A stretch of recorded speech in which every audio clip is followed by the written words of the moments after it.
கடந்த 6 வருடங்களுக்குள்ள பிரித்தானியா தன்னுடைய 5வது பிரதமரை பார்க்க போகிறது அப்படின்ற ஒரு தகவல் இன்றைய நாள் மிக பிரபலமாக யூகேனுடைய ஊடகங்கள்ல பேசப்படுகிறது.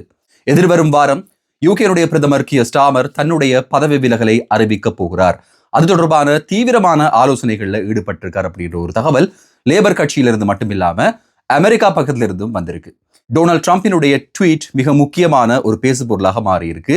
ஸ்டார்மர் பதவி விலகுகிறார், அவரால் சில விஷயங்களை கண்காணிக்க முடியல, இமிகிரேஷன் மட்டும் இல்லாம அதையும் தாண்டி எனர்ஜி தொடர்பான விஷயங்களையும் அவருடைய கவனத்துல சறுக்கல்கள் ஏற்பட்ட காரணத்தால இவர் பதவி விலக போகிறார் என்கிற அறிவிப்பு ட்ரம்ப் தரப்புல இருந்து விடுக்கப்பட்டிருக்கு.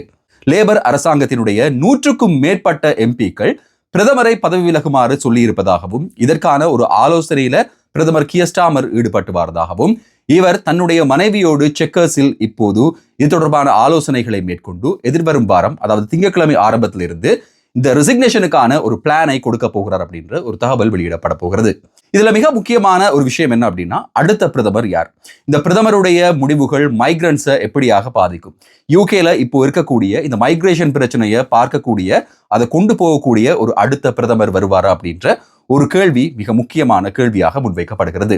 2024 ஆண்டு ஜூலை மாதம் 5ஆம் தேதி பிரதமராக கியர் ஸ்டார்மர் பதவியேற்கிறார். இவர் பதவியேற்கும் போது அதற்கு முன்னால டோரிஸ் கட்சியினர் 14 ஆண்டுகளாக யூகேயை ஆட்சி செய்து வராங்க.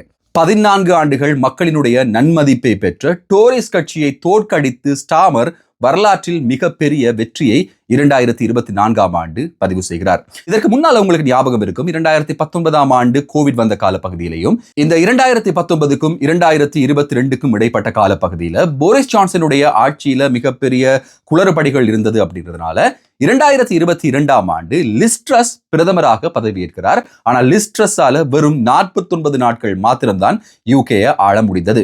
49 நாட்கள்ல அவரால் இதை கொண்டு போக முடியாது, இந்த பிரதமர் பதவி அப்படின்றத என்னால கொண்டு போக முடியாது என்கிற ஒரு காரணத்தால இவர் பதவி விலகினதுக்கு பிறகு டோரிஸ் கட்சி ஏகமனதாக தெரிவு செய்து ரிஷி சுனாக்கை பிரதமராக மாற்றுகிறது. ரிஷி சுனாக்குக்கும் நிறைய பிரச்சனைகள், ரிஷி சுனாக்கும் பதவி விலக வேண்டும் அப்படின்ற நிறைய கோரிக்கைகள் முன்வைக்கப்பட்டிருந்தாலும் கூட மைக்ரேஷன் தொடர்பாக கன்சர்வேட்டிவ் சார்பாக மிக முக்கியமான தீர்மானங்களை ரிஷி சுனாக் எடுத்திருந்தார். சேலரி த்ரெஷோல்ட் அதிகரிக்கப்பட்டது, ஐஎல்ஆர் தொடர்பான மாற்றங்கள், இன்னும் பல விஷயங்கள்ல அவர் தீர்மானங்கள் முடிவுகள் எடுத்த காரணத்தினால இது கொஞ்சம் பிற்போடப்பட்டிருந்தது. அதற்கு பிறகு நடந்த தேர்தலில் லேபர் அரசாங்கம் வரலாற்றுக்கு மாற்றமாக மிக பெரிய அளவிலான ஒரு வெற்றியை பெறுகிறது. இந்த வெற்றிக்கு பிறகு ஸ்டார்மருக்கு அதிகப்படியான கேள்விகள் வந்தது. மைக்ரேஷன் தொடர்பான பிரச்சனைகள் ஒரு பக்கம் இருந்தாலும் கியர் ஸ்டார்மர் அப்படின்ற பெயர் மாற்றப்பட்டு யூ டர்ன் ஸ்டார்மர் அப்படின்ற ஒரு புனை பெயரால இவரை எதிர்க்கட்சிகள் கூப்பிட தொடங்கியது. இதுக்கான காரணம் பல காரணங்கள் சொல்லப்படுது. அதுல மிக முக்கியமாக digital ID card, 2 child benefit cap, அதே நேரம் ஃபார்மர்ஸுக்கான inheritance tax, winter fuel payment, இப்படியான பல திட்டங்களை கொண்டு வந்திருந்தாலும் எதிர்ப்புகளுக்கு மத்தியில இந்த திட்டங்களை அமுல்படுத்த முடியல அப்படின்றதுனால அந்த திட்டங்கள் கைவிடப்பட்டது. இதனால ஸ்டார்மர் யூ டர்ன் ஸ்டார்மர் அப்படின்னு சொல்லி எதிர்க்கட்சிகளாலையும் மக்களாலையும் அழைக்கப்பட்டது மிக முதல் சறுக்கலாக இதுல பார்க்கப்பட்டிருந்தது. அவர் கொண்டு வந்த திட்டங்கள்ல நிறைய திட்டங்களை அமுல்படுத்தி இருந்தார். அதுல மிக முக்கியமாக ரெண்டர்ஸ் ரைட் பில், ஒர்க்கர்ஸுக்கான ரைட் பில், இப்படியான விஷயங்கள் நடைமுறைப்படுத்தப்பட்டிருந்தது. இருந்தாலும் அவர் கொண்டு வந்திருந்த ஐஎல்ஆர் தொடர்பான இந்த ப்ரொபோசல்களும் ஒரு விதமான எதிர்ப்பை உண்டு பண்ணியிருந்தது. ரிஃபார்ம்ஸ் கட்சி ஆதரவு கூடி வந்தது லேபர் கட்சிக்கு ஒரு மிகப்பெரிய தலையடியாக இருந்தது. அதற்கு பிறகு லேபர்ல இருந்து இன்னும் ஒரு பிரதமர் வர வேண்டும் அப்படின்ற ஒரு கோஷம் எழும்ப தொடங்கி இருந்தது. பேக் பெஞ்சஸால கொண்டு வரப்பட்டிருந்த இந்த ப்ரொபோசல்ல ஏஞ்சலா ரேனர், ஷபானா மஹ்மூத், அதே நேரம் வெஸ்ட் ஸ்ட்ரீட்டிங், அதே நேரம் ஆண்டி பர்னாம் போன்றவர்களுக்கு அடுத்த பிரதமராக வருவதற்கான வாய்ப்புகள் இருக்கலாம் அப்படின்னு சொல்லி எதிர்பார்க்கப்பட்டது. இதுல மிக முக்கியமாக அடுத்த பிரதமராக யார் வரப்போகிறாங்க அப்படின்ற ஒரு கேள்விக்கு சொல்லப்படுற பதில் என்ன அப்படின்னா ஆண்டி பர்னாம். இந்த ஆண்டி பர்னாம் அப்படின்றவர் யார் அப்படின்னு பாக்குறதுக்கு முன்னால இவருடைய கொள்கைகள் எப்படி இருக்கு அப்படின்னு சொல்லி பார்க்கணும். இவர் பொதுவாகவே இந்த லெஃப்ட் சைடாக இருக்கக்கூடியவர், ஃபேரான விஷயங்கள் இருக்கணும், இந்த மைக்ரேஷனை கண்ட்ரோல் பண்றது அப்படின்னா கூட அதுல ஒரு நேர்மை இருக்கணும் அப்படின்னு சொல்லி ஆசைப்படுற ஒருவர். 2019 ஆண்டு 2021 ஆண்டுக்கு இடைப்பட்ட காலப்பகுதிகளில் கோவிட் லாக்டவுன்ல இருக்கும்போது பிரித்தானியா முழுவதும், இங்கிலாந்துல குறிப்பாக பல இடங்கள்ல மானியங்கள், உதவித்தொகைகள் வழங்கப்பட்டது. ஆனா நார்தர்ன் இங்கிலாந்துல இந்த உதவித்தொகைகள் சரிவர போய் சேரல. இதன் காரணமாக எதிர்க்கட்சியில இருந்த ஆண்டி பர்னாம் அந்த மக்களுக்காக குரல் கொடுத்து அந்த மக்களுக்கும் உதவிகள் போய் சேர வேண்டும் அப்படின்ற அடிப்படையில அந்த மக்களுக்கான உதவிகளை பெற்றுக் கொடுத்து கிங் ஆஃப் நார்த் அப்படின்ற ஒரு பெயர் இவருக்கு வந்திருந்தது. நார்த்தினுடைய ஒரு கடவுளாக தரிசிக்கப்படுவர் தான் இந்த ஆண்டி பர்னாம். அவர் பாராளுமன்ற உறுப்பினர் இல்லை அப்படின்றதுனால அடுத்த பிரதமராக வருவதற்கான ரேஸ்ல அவர் இருக்கல. அவர் ரேஸ்ல இருக்கணும் அப்படின்னா ஒரு இடைத்தேர்தலை வெற்றி பெற்று அவருடைய வெற்றியை அறிவிக்க வேண்டும். அவர் பாராளுமன்ற உறுப்பினராக மாறினா மட்டும்தான் அவருக்கு லேபர் அரசாங்கத்தினுடைய தலைவராகி அடுத்த பிரதமராக முடியும் அப்படின்றதுதான் இதில் இருக்கக்கூடிய ஒரு சிக்கலான விஷயம்.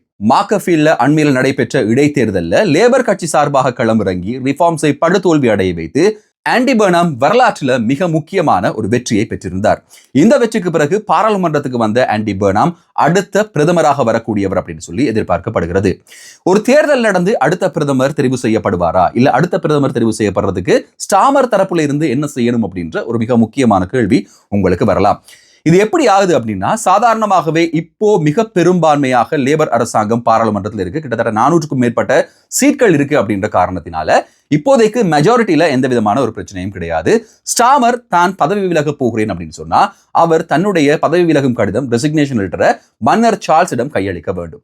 மன்னர் சார்ல்ஸ் அந்த ரெசிக்னேஷனை ஏற்றுக்கொண்டதுக்கு பிறகு லேபர் அரசாங்கம் ஒன்று கூடி அவங்களோட தலைவரை அவங்க தேர்ந்தெடுக்கணும். அவங்க தலைவரை தேர்ந்தெடுத்ததுக்கு பிறகு அந்த தலைவரின் கீழே ஒரு அரசு அமைக்கப்படும். அவர் பிரதமராக தெரிவு செய்யப்படுவார். இப்போதைக்கு லேபர் கட்சி என்ன சொல்லுது அப்படின்னா, இதற்கான வாய்ப்புகள் அதிகமாக ஆண்டி பர்னாமுக்கு இருக்கு அப்படின்ற ஒரு தகவல் தான் வெளியிடப்படுகிறது. தொடர்ச்சியாக பிரதமர் கியர் ஸ்டாமர் தான் பதவி விலக மாட்டேன், தான் பதவிக்காக போராடுவேன் அப்படின்னு சொல்லிக் கொண்டிருந்தார். ஆனா இந்த வீக்கெண்டை பொறுத்தவரையில அவர் பதவி விலகுவது குறித்தான ஆலோசனைகள்ல ஈடுபடுறதாகவும் அதற்கான சாத்தியங்கள் 90% அதிகமாக இருக்கு அப்படின்றதான் இப்போதைய யூகேனுடைய மெயின் ஸ்ட்ரீம் மீடியாக்கள்ல பேசப்பட்டு வருது. ஆரம்பத்தில் இது ராய்டர்ஸ்ல மட்டும் சொல்லப்பட்டது. அதுக்கு பிறகு ஸ்கை நியூஸ், கார்டியன் போன்ற தளங்களும் இந்த ஒரு நியூஸை ஃபாலோ பண்ண ஆரம்பிக்கிறாங்க. இதற்கு மத்தியில ஒருவேளை பிரதமர் கியர் ஸ்டாமர் பதவி விலக விரும்பவில்லை அப்படின்னா கூட லேபர் கட்சியினுடைய பெரும்பான்மையை பயன்படுத்தி ஒரு நம்பிக்கையில்லா தீர்மானத்தை கொண்டு வந்து அவரை பதவி நீக்கிவிட்டு இன்னும் ஒருவரை தலைவராக்கி அவரை பிரதமராக்குவதற்கான வழிகளும் இருக்கு. ஆனா பொதுவாகவே யூகேனுடைய அரசியலை பொறுத்தவரையில அந்த பிரதமர்கள் அவர்களுக்கான நம்பிக்கை இல்லை, அவர்களுக்கான பேர் இல்லை அப்படின்னும் போது கட்சியினுடைய நலனுக்காக பதவி விலகிறத பல தடவை நாம் பார்த்திருக்கோம். லிஸ் ட்ரஸ் கூட 49 நாட்கள் மட்டும்தான் யூகே ஆட்சி செய்திருந்தாங்க. அவங்க 49 நாள்ல பதவி விலகியதையும் இந்த இடத்துல சுட்டிக்காட்ட வேண்டியதாக இருக்கிறது. யூகேனுடைய அடுத்த பிரதமராக ஆண்டி பர்னாம் பதவியேற்றாலும் கூட இவருடைய மைக்ரேஷன் சம்பந்தமான போக்குகளும் அதுவாகத்தான் இருக்க போகுது. மைக்ரேஷனை கட்டுப்படுத்துறதுல மிக முக்கியமான தீர்மானங்களை அவரும் எடுப்பார் அப்படின்னு சொல்லி எதிர்பார்க்கப்படுகிறது. இதுல சுவாரஸ்யமான விஷயமாக பிரதமர் கியர் ஸ்டாமர் நியமித்த ஹோம் செக்ரட்டரி ஷபானா மஹ்மூதே தொடர்ந்தும் ஹோம் செக்ரட்டரியாக செயற்படுவார் அப்படின்ற ஒரு தகவலும் மிக முக்கியமான இடத்தை பெறுது. ஆனா இதுல ஒரு சின்ன சேஞ்ச் இருக்கு. என்ன அப்படின்னா, ஆண்டி பர்னாம் ஒரு சிறப்பான தகவலை சொல்லியிருக்கார். இந்த மைக்ரேஷன் தொடர்பான விஷயங்கள், மைக்ரேஷன் கண்ட்ரோல் அப்படின்றது நியாயமான முறையில் ஒரு ஃபேரான ட்ரீட்மெண்ட்டாக இருக்க வேண்டும். ஸோ ஃபேரான ஒரு ட்ரீட்மெண்ட்டை, ஃபேரான ஒரு மைக்ரேஷன் பாலிசியை நாங்கள் கொண்டு வருவோம் அப்படின்ற ஒரு விஷயத்தையும் ஆண்டி பர்னாம் சொல்லியிருந்தார். இதன் மூலமாக ஏற்கனவே யூகேல இருக்கிறவங்களுக்கு ரெட்ரோஸ்பெக்டிவாக இந்த சேஞ்சஸ் கொண்டு வரப்பட மாட்டாது அப்படின்ற ஒரு நம்பிக்கைக்கு வரக்கூடியதாக இருக்கு. ஆனா இருந்தாலும் இப்போதைய பெரும் பிரச்சனையாக இருக்கக்கூடிய இந்த மைக்ரேஷனை கட்டுப்படுத்துறதுக்கான அனைத்து முயற்சிகளையும் ஆண்டி பர்னாமும் ஈடுபடுவார் அப்படின்றது மிக முக்கியமான ஒரு தகவலாக பார்க்கப்படுகிறது. பிரதமர் கியர் ஸ்டாமரை பொறுத்தவரையில அவருடைய ஒரு ஏகோபித்த கருத்தாக இருக்கிறது என்ன அப்படின்னா, அவருடைய எண்ணங்களுக்கு ஏற்ற மாதிரி அவரால் செயற்பட முடியல. உடனடியாக ரிஃபார்ம்ஸ் கட்சியினர் அவர்களுடைய தேர்தல் பிரச்சாரங்களை ஆரம்பித்ததுக்கு பிறகு அதை நோக்கி லேபர் அரசாங்கம் செயற்பட ஆரம்பித்திருந்தது. லேபர் அரசாங்கம் அமைக்கும் போது, லேபர் கட்சி ஆட்சி அமைக்கும் போது கொண்டு வரப்பட்ட அவர்களுடைய வாக்கு வங்கி எப்படி இருந்தது அப்படின்னா, அவருடைய வாக்கு வங்கி மைக்ரன்ட்ஸ் மற்றும் யூகேல டெம்பரரியாக இருக்கக்கூடியவர்கள், இன்னும் பாலஸ்தீன் சம்பந்தமான எதிர்ப்புகளை டோரிஸ் கட்சியில மேலும் வைத்திருக்கக்கூடியவர்களுடைய வாக்கு வங்கி தான் இவருக்கு அதிகமாக இருந்தது. ஆனா அதற்கு பிறகு ஏற்பட்ட பல முரண்பாடுகள் காரணமாகவும், அதற்கு பிறகு ஏற்பட்ட சில கருத்து வேறுபாடுகள் காரணமாகவும் மக்கள் மத்தியிலையும் அரசாங்கத்தின் மத்தியிலையும் அவருக்கு ஒரு கெட்ட பெயர் வந்தது அப்படின்றதும் மிக முக்கியமாக கவனத்தில் கொள்ள வேண்டிய ஒரு விஷயமாக இருக்கு. எது எப்படி இருந்தாலும் ஆண்டி பர்னாமினுடைய ஆட்சி அப்படின்றது 2029ஆம் ஆண்டு வரைக்கும் வர இருக்கு. ஆனா இதுல ஒரு ஸ்பெஷலான விஷயம் என்ன அப்படின்னா, ஆண்டி பர்னாம் மாக்கஃபீல்ட்ல வெற்றி பெற்றது ரிஃபார்ம்ஸ் கட்சியை படுதோல்வி அடைய செய்து அப்படின்றது ஒரு சிக்னிபிகண்டான விஷயமா பார்க்கப்படுது. இப்போதைக்கு இருக்கக்கூடிய கோபம் லேபர் கட்சியின் மீதா அல்லது ஸ்டாமர் மீதா அப்படின்றத ஊகிக்கக்கூடிய ஒரு விஷயமாக இது மாறி இருக்கிறது. எது எப்படி இருந்தாலும் எதிர்வரும் வாரம் பிரதமர் எப்போ மாற போறார், என்ன நடக்க போகுது, யூகேனுடைய அடுத்த நடவடிக்கைகள் என்ன, கொண்டு வரப்பட்டிருக்கிற ப்ரொபோசலினுடைய நிலைமை என்ன, அது எப்படியான தாக்கத்தை ஏற்படுத்த போகுது அப்படின்ற பல விஷயங்கள் நமக்கு தெரிந்து கொள்ளக்கூடியதாக இருக்கும். அப்படியான தகவல்களை உடனுக்குடன் தெரிந்து கொள்ள நம்ம சேனலை சப்ஸ்கிரைப் பண்ணுங்க. இந்த வீடியோக்கு லைக் பண்ணுங்க. உங்க நண்பர்களோடையும் இந்த சேனல் மற்றும் வீடியோவை பகிர்ந்து கொள்ளுங்க. இன்னும் ஒரு வீடியோல இன்னும் சுவாரஸ்யமான புதிய தகவல்கள், செய்திகளோடு உங்களை சந்திக்கும் வரை நன்றி, வணக்கம்.